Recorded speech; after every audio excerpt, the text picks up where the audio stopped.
Hai, selamat pagi murid-murid yang cikgu sayangi sekalian. Apa khabar semua? Cikgu berharap anda semua berada dalam keadaan yang sangat sihat. Baiklah murid-murid, hari ini, hari Khamis 2 September 2021, tajuk yang akan cikgu ajar pada hari ini ialah inilah bagang. Baiklah, ini adalah kemahiran menulis iaitu mengedit dan memurnikan perenggan dari aspek ejaan, tanda baca, penggunaan imbuhan, penggunaan kata dan struktur ayat. Baiklah murid-murid, hari ini murid-murid akan mengedit dan memurnikan perenggan. Biasa kita buat latihan ini sewaktu kita mengadakan kelas secara bersumuka. Baiklah, anda perlu tahu maksud ejaan yang salah dan ejaan yang betul, tanda baca, tanda titik, tanda soal, tanda seru dan sebagainya. Penggunaan imbuhan digunakan menggunakan itu semua kesalahan imbuhan. Penggunaan kata, maksudnya perkataan yang salah digunakan.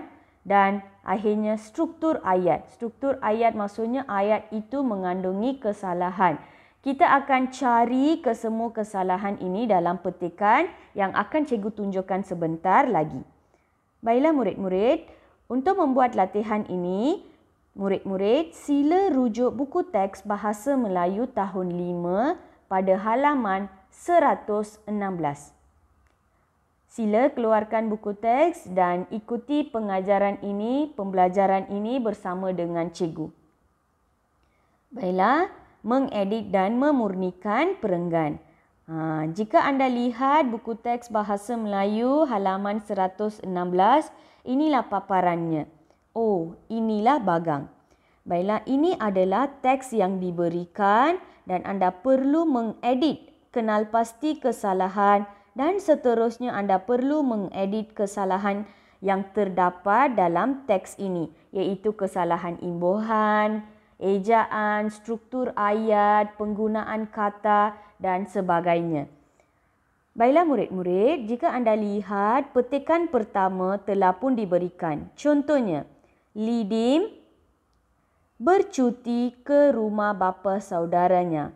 Rawin Kopen di kampung Indara Sabah, Tawau, Sabah. Dia teroja kerana dapat melihat pemandangan kampung yang paling cantik sekali. Ini adalah petikan yang mengandungi kesalahan. Jadi apakah kesalahannya? Yang pertama, Lidim bercuti di, maksudnya dia sudah pun berada di sana. Jadi kita akan menggunakan di, bukan ke. Ini adalah kesalahan kata sendi. Hari itu cikgu telah pun mengajar kata sendi. Jika kita berada di sesuatu tempat itu, kita akan menggunakan di. Kita hendak, baru kita nak pergi ke sesuatu tempat, kita akan menggunakan ke. Jadi itu adalah kesalahan yang pertama. Nombor 2, Tawau Sabah. Tawau ialah nama tempat. Kalau nama tempat itu merupakan kata nama khas. Anda tahu kan kalau kata nama khas, anda perlu menulis menggunakan huruf besar. Jadi itu adalah kesalahan yang kedua. Jadi selepas tawau perlu ada koma. Biasa anda menulis alamat kan? Alamat kalau kita sudah menyatakan nama tempat atau nama taman, selepas itu kita perlu letak koma. Dan seterusnya Sabah nokta. Dia teroja. Itu adalah penggunaan kesalahan ejaan juga. Teruja. Bukan teroja. Teruja kerana melihat pemandangan. Baik, di sini ada kesalahan imbuhan, bukan melihat. Melihat. Itu adalah kesalahan dan telah pun dibetulkan. Yang paling cantik sekali. Baik, ini adalah kata penguat. Kata penguat, ada kata penguat hadapan, belakang dan bebas. Di sini paling sudah menunjukkan sangat cantik. Jadi kita tak boleh menggunakan paling dan cantik serentak. Paling cantik ataupun cantik sekali. Itu saja kita boleh gunakan. Ingat ya, kata penguat ada 3 jenis. Depan, belakang dan juga bebas. Anda perlu faham penggunaan kata penguat itu dengan teliti. Jadi di sini cantik sekali sahaja. Petikan kedua, setelah sampai Lidim menyambut oleh. Ni biasa kita buat kesalahan ini. Kalau ada sahaja kata sendi oleh, kita akan menggunakan imbuhan di, bukan me. Jadi disambut oleh bapa saudaranya. Lidim terus menanyakan tentang Bagang. Itu adalah kesalahan imbuhan, bukan menanyakan. Bertanya tentang Bagang. Baiklah murid-murid, ini adalah dua petikan yang telah diberi sebagai contoh. Telah dikenal pasti kesalahan dan juga telah pun diedit dan dimurnikan. Sekarang, tugas kita ialah mengedit petikan yang seterusnya. Jom kita lihat. Baik. Jika anda lihat, bapa saudaranya pada pukul 1.30 petang membawa Lidim ke Bagang. Bagang itu agak jauh dari tepi pantai. Mengapa cikgu gariskan bapa saudaranya pada pukul 1.30 petang? Itu adalah kesalahan, iaitu kesalahan struktur ayat. Nanti cikgu akan tunjukkan bagaimana cara untuk membetulkan struktur ayat ini. Seterusnya, Bagang itu agak jauh dari tepi pantai. Ada tak kesalahan? Baik. Jika anda lihat, kalau nampak kesalahan, anda boleh beritahu cikgu ataupun anda boleh catatkan. Baik, bagaimana kita akan betulkan kesalahan ini? Contohnya, anda boleh lihat ya. Kita sepatutnya mulakan pada pukul 1.30 tengah hari. Dengar ya. Pukul 1.30 ialah tengah hari, bukan petang. Itu adalah perkara yang perlu anda tahu. Bapa saudaranya membawa Lidim ke Bagang. Bagang itu agak jauh dari tepi pantai. Di situ tak ada kesalahan lagi. Jadi anda salin sahaja. Seterusnya Lidim membantu bapa saudaranya mengangkatkan generator. Di sini ada kesalahan penggunaan kata. Bukan mengangkatkan, dia sebenarnya memasukkan generator tersebut ke dalam bagang. Okey, ada perkataan yang salah lagi, iaitu di atas bagang. Itu adalah salah. Ke dalam bagang. Lidim memasang lampu untuk mengheret perhatian. Ada satu lagi kesalahan.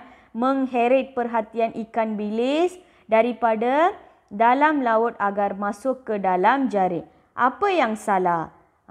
Okey, nanti kita akan lihat ya. Okey, tadi cikgu telah pun menunjukkan kesalahan ini. Okey, yang dibetulkan petikan kedua mengangkat salah dan di juga salah, mengheret salah. Okey, kita teruskan. Seterusnya, ikan bilis daripada dalam laut. Okey, cikgu telah pun memberitahu bahawa kalau tempat, anda lihat ya, dalam ini menunjukkan tempat ataupun arah. Kalau arah kita perlu menggunakan dari, bukan daripada. Jadi itu adalah kesalahan kata sendi juga. Amboi, banyaknya ikan bilis. Kata Lidim. Jika anda lihat kata Lidim, maksudnya ini adalah sesuatu yang diberitahu. Jadi kita perlu memulakan ayat ini dengan pembuka kata dan juga penutup kata. Di situ tak ada. Amboi, banyaknya ikan bilis. Ini adalah kata seru. Jika kita menggunakan kata seru di akhir ayat, perlu ada apa? Betul, tanda seru. Di sini tanda yang digunakan ialah tanda soal. Jadi yang ini penggunaan tanda baca yang salah. Kita perlu betulkan. Lidim berasa teruja melihat jumlah ikan bilis yang banyak itu. Apakah yang kita hendak buat dengan ikan bilis ini? Ini adalah ikan bilis adalah kata nama, bukan kata kata nama khas. Jadi kita akan menulis menggunakan huruf kecil sahaja. Mereka menggunakan huruf besar. Ini pun salah. Baik, seterusnya, apakah? Apakah ialah kata tanya. Jika apakah kata tanya, di akhir ayat perlu tanda apa? Cuba fikir. Mereka menggunakan tanda seru. Sebenarnya tanda seru untuk kata seru. Yang ini adalah ayat tanya. Jadi kita akan menggunakan tanda apa? Cuba fikir. Nah, ambil kuali ini untuk merebus bilis itu. Baik, sebelum ini cikgu telah pun mengajar tentang kata seru. Selepas kata seru mesti ada koma. Di sini anda lihat, nah adalah kata seru. Ada koma ke? Tak ada kan? Jadi itu adalah satu kesalahan. Ambil kuali ini untuk merebus bilis itu. Ini pun sesuatu yang dikatakan oleh Pakcik. Jadi perlu dimulakan dengan pembuka kata dan juga penutup kata. Nah, kata seru. Jadi ayat ini perlu diakhiri dengan tanda seru dan di sini ada nokta. Itu pun salah. Jadi ayat ini belum habis lagi. Kata pakcik aku. Jadi sepatutnya kata perlu ditulis menggunakan huruf kecil.